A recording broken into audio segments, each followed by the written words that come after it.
ओम नमः शिवाय। मोक्षदायक पुण्य क्षेत्रों का वर्णन। काल विशेष में विभिन्न नदियों के जल में स्नान के उत्तम फल का निर्देश तथा तीर्थों में पाप से बचे रहने की चेतावनी। सूत जी बोले, विद्वान एवं बुद्धिमान महर्षियों, मोक्षदायक शिव क्षेत्रों का वर्णन सुनो। तत्पश्चात मैं लोक रक्षा के लिए शिव संबंधी आगमों का वर्णन करूंगा। पर्वत, वन और काननों सहित इस पृथ्वी का विस्तार 50 करोड़ योजन है। भगवान शिव की आज्ञा से पृथ्वी संपूर्ण जगत को धारण करके स्थित है। भगवान शिव ने भूतल पर विभिन्न स्थानों में वहां के निवासियों को कृपा पूर्वक मोक्ष देने के लिए शिव क्षेत्र का निर्माण किया है।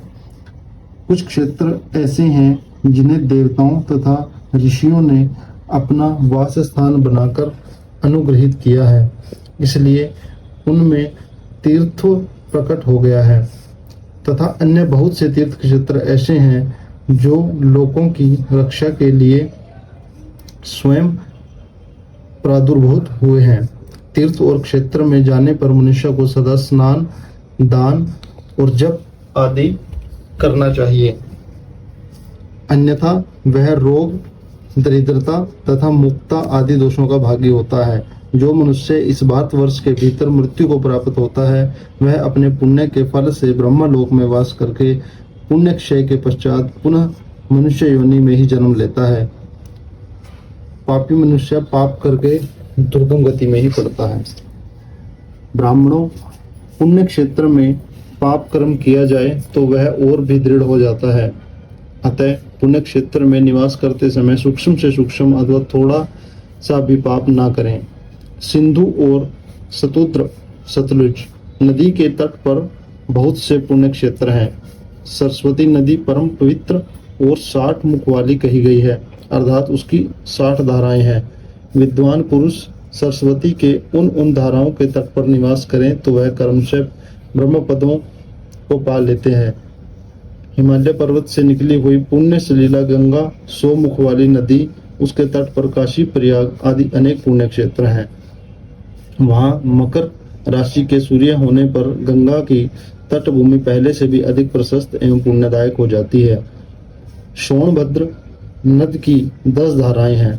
वह बृहस्पति के मकर राशि में आने पर अत्यंत पवित्र तथा अभीष्ट फल देने वाला हो जाता है।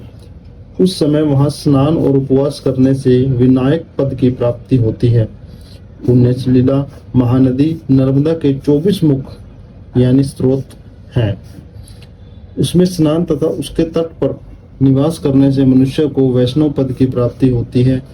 तमसा के 12 तथा रेवा के 10 मुख हैं। परम पुण्यमयी गोदावरी के 21 मुख बताए गए हैं। वह ब्रह्म हत्या तथा गोवध के पाप का भी नाश करने वाली एवं रुद्र लोक देने वाली है। कृष्णा वेणी नदी का जल बड़ा पवित्र है। वह नदी समस्त पापों का नाश करने वाली है। उसके 18 मुख बताए गए हैं तथा वह विष्णु लोक प्रदान करने वाली है। तुंगभद्रा के 10 मुख हैं। वह ब्रह्म लोक देने वाली है। पुण्य सलीला सुवर्ण मुखरी के 9 मुख कहे गए हैं। ब्रह्मलोक से लौटे हुए जीव उसी के तट पर जन्म लेते हैं। सरस्वती नदी, पंपस सरोवर, कन्याकुमारी, अंतरीप तथा शुभ कारक श्वेत नदी, ये सभी पुण्य क्षेत्र हैं। इनके तट पर निवास करने से इंद्रलोक की प्राप्ति होती है। संघा पर्वत से निकली हुई महानदी कावेरी परम पुण्यमयी है। उसके 27 मुख बताए गए हैं।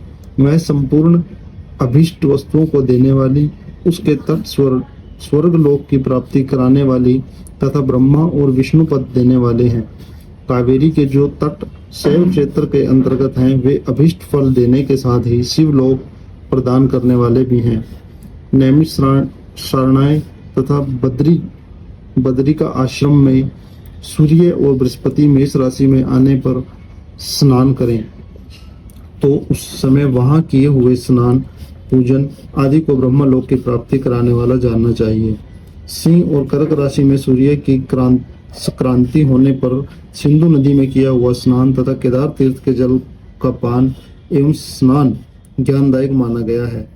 जब ब्रह्म ऋषि सिंह राशि में जब बृहस्पति सिंह राशि में स्थित हो उस समय सिंह की संक्रांति से युक्त भाद्रपद मास में यदि गोदावरी के जल में स्नान किया जाए तो वह शिवलोक प्राप्ति कराने वाला होता है। ऐसा पूर्व काल में स्वयं भगवान शिव ने कहा था।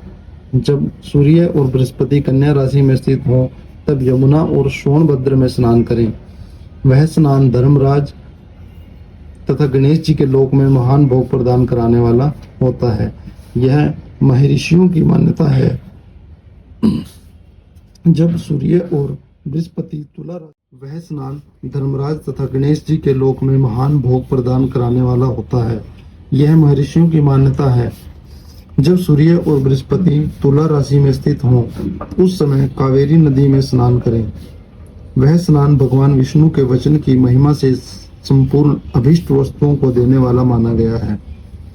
जब सूर्य और बृहस्पति वृश्चिक राशि पर आ जाएं, तब मार्गशीर्ष अथवा अगहन के महीने में नर्मदा में स्नान करने से श्री विष्णु लोक की प्राप्ति हो सकती है।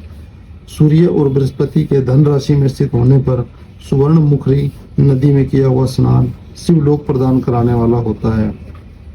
जैसा कि ब्रह्मा जी का वचन है, जब सूर्य और बृहस्पति मकर राशि में स्थित हों उस समय माघ मास में गंगा जी के जल में स्नान करना चाहिए। ब्रह्मा जी का कथन है कि वह स्नान शिवलोक प्राप्ति कराने वाला होता है। शिवलोक के पश्चात ब्रह्मा और विष्णु के स्थानों में सुख भोगने पर अंत में मनुष्य को ज्ञान की प्राप्ति हो जाती है।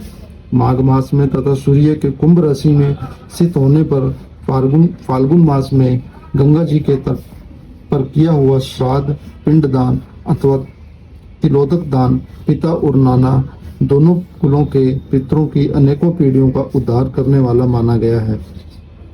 सूर्य और बृहस्पति जब मीन राशि में स्थित हों तब कृष्णवेणी नदी में किए गए स्नान की ऋषियों ने प्रशंसा की है।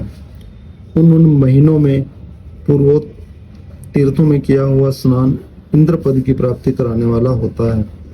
विद्वान पुरुष गंगा तथा कावेरी नदी का आश्रय लेकर तीर्थवास करें। ऐसा करने से तत्काल किए हुए पाप का निश्चय ही नाश हो जाता है। रुद्र लोक प्रदान करने वाले बहुत से क्षेत्र हैं। ताम्रपर्णी और वेगवती ये दोनों नदियां ब्रह्मलोक की प्राप्ति पूर्वक फल देने वाली हैं। इन दोनों के तट पर कितने ही स्वर्गदायक क्षेत्र हैं। इन दोनों के मध्यम में बहुत से पुण्यप्रद क्षेत्र हैं। वहां निवास करने वाला विद्वान पुरुष वैसे फल का भागी होता है। सदाचार, उत्तम वृत्ति तथा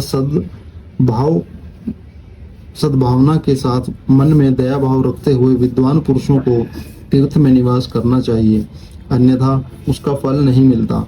पुण्य क्षेत्र में किया हुआ थोड़ा सा पुण्य भी अनेक प्रकार से वृद्धि को प्राप्त होता है तथा वहाँ किया हुआ छोटा सा पाप भी महान हो जाता है। यदि पुण्य क्षेत्र में रहकर ही जीवन बिताने का निश्चय हो तो उस पुण्य संकल्प से उसका पहले का सारा पाप तत्काल नष्ट हो जाएगा, क्योंकि पुण्य को ऐश्वर्यदायक कहा जाता है।